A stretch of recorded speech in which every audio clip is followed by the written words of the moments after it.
Kāda ir tava vismīļākā vieta universitātes teritorijā? Esmu smēķētājs, tāpēc mana mīļākā vieta ir smēķēt vieta. Protams, ēdnīcā. Mīļākā vieta RTU man ir šī ēdnīca, jo šis semestris ir bijis ļoti produktīvs. Tādā veidā, ka šeit tika pildīti grupu darbi. Cik kafijas krūzes ir tavs personīgais rekords dienas laikā? Maksimāli izdaru tikai 2 krūzes. Bet sesijas laikā? Arī 2. Arī 2 tev pietieks? Jā, diezgan.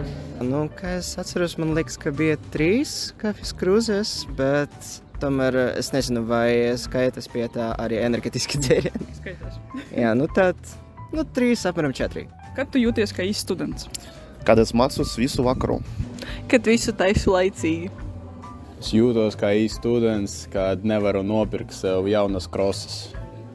Vai tu mācies pēdējā vakarā vai sistematiski visu semestri? Labākais variants, ja es gatavojos pārim dienam, kaut kā tā, bet visbiežāk ir tāds, ka gatavojos viena naktī vai pāris stundas pirms eksāmena.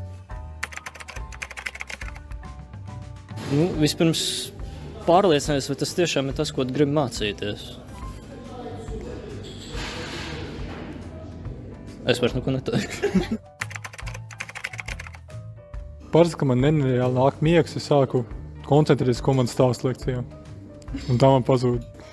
Pēdējā reize, kad tu esi teicis, šoreiz visu sakšu laicīgi bija?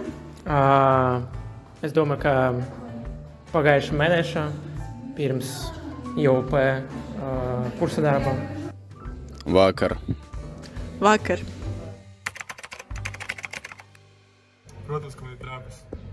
Kādas? Bailes, kad izskatīšu. Bailes, ka neesmu pietiekami izmācījies. Vai tu mācies pēdējā vakara vai sistematiski visu semestri? Ko tad ir mikrofonis? Davai manovi!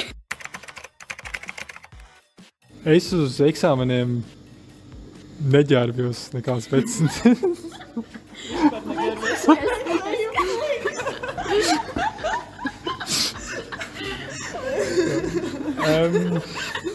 vai tu mācies pēdējā vakarā vai sistematiski visu semestri? Labākais variants, ja es sāku gatavoties 14.